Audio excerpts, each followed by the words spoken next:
समस्त देवताओं में सबसे पहले पूजनीय श्री गणेश जी है।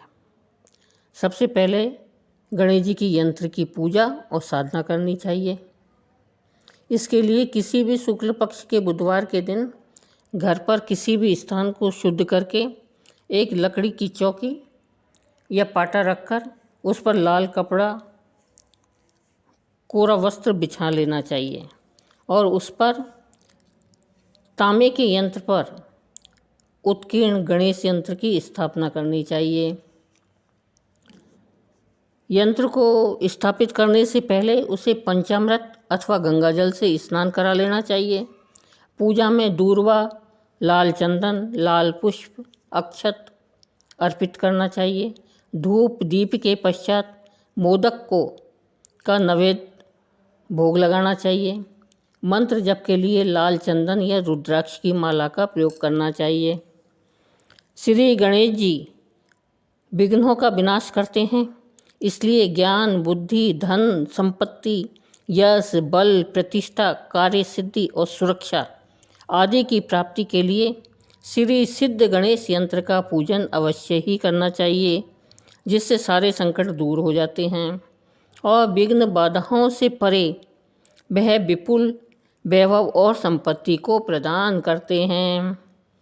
यंत्र की स्थापना, पूजा और साधना के लिए पूर्व दिशा की ओर मुख करके बैठना चाहिए और ओम गंग गणपते नमः मंत्र का जाप करते रहना चाहिए तथा पूजन की समाप्ति पर कथा, गणेश चालीसा का पाठ व गणेश जी की आरती भी अवश्य करनी चाहिए।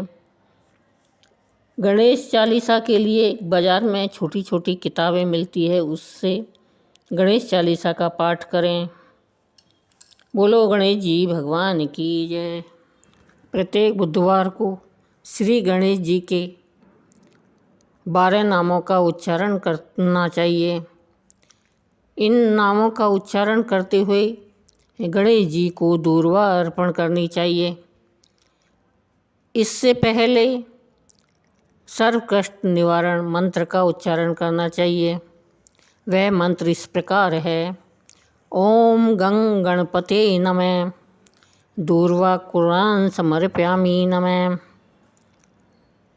ओम गंग गणपते नमः दूर्वा कुरान समर्पयामि। उपरोक्त उच्चारण करते हुए गणेश जी के 12 नामों का उच्चारण करना चाहिए। ये 12 नाम इस प्रकार है: ओम विघ्ननाशाय नमः, ओम एकदंताय नमः, ओम विकटाय नमः, ओम भालचंद्राय नमः, ओम गजकर्णकाय नमः, ओम गजानना नमः, ओम लंबोदराय नमः, ओम सुमुखाय नमः, ओम धूमकेतवे नमः, ओम कपिलाय नमः, ओम गणाध्यक्षाय नमः, ओम विनायकाय नमः। इन नामों का उच्चारण करने से श्री सिद्ध गणेश जी की अपार कृपा प्राप्त होती है और सभी मनोकामनाएं पूर्ण होती है। बोलो गणेश जी भगवान की जय। सर्व मंगलकारी सर्व कार्य सिद्ध श्री गणेश व्रत के अद्भुत चमत्कार हैं। अगर किसी की पुत्री का विवाह नहीं हो रहा तो इस व्रत के करने से पुत्री का विवाह हो जाता है। संतान सुख की प्राप्ति नहीं हो रही तो इस व्रत से संतान सुख प्राप्त होता है। अगर किसी का रुपया डूब गया हो तो उसका डूबा हुआ रुपया वसूल होता है। इसके लिए आपको एक परिवार की कहानी सुनाती हूँ। एक परिवार में पति पत्नी और उसके 2 बच्चे थे। व्यापार बहुत बड़ा नहीं था, परंतु परिवार की सुख सुविधा के लिए पर्याप्त था। वह व्यापार से उधार देना भी बहुत ज़रूरी था। ऐसे में एक व्यापारी की तरफ से धीरे धीरे उनका कई लाख रुपया उधार हो गया। उस व्यापारी की नीयत में खोट आ गया।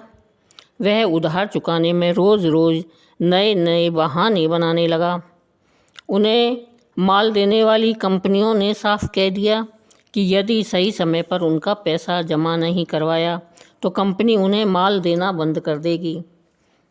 तो उस परिवार की तो रातों की नींद और दिन का चैन गायब हो गया। एक दिन किसी गहरी सोच विचार में डूबा हुआ वह अपनी दुकान पर बैठा हुआ था कि तभी अचानक उस परिवार का एक मित्र उसके पास में आया। मित्र के पूछने पर वो उस परिवार के व्यक्ति ने अपनी परेशानी बताई। मित्र ने कहा, तुम सर्व मंगलकारी श्री सिद्ध गणेश व्रत करना शुरू कर दो। यह व्रत सब दुखों का निवारण करके शीघ्र ही मनोवांछित फल देने वाला है। ऐसा कहकर मित्र ने सर्व मंगलकारी श्री सिद्ध गणेश व्रत कथा की पुस्तक निकाल कर दी और कहा, इस पुस्तक की विधि के अनुसार व्रत करो। उस परिवार के व्यक्ति ने घर आकर सारी बात अपनी पत्नी को बताई। फिर अगले बुधवार से दोनों पति पत्नी ने पूरी श्रद्धा और विश्वास के साथ इस व्रत को करना आरंभ किया। 2 व्रत के होते ही एक दिन वह व्यापारी बंटी की दुकान पर आया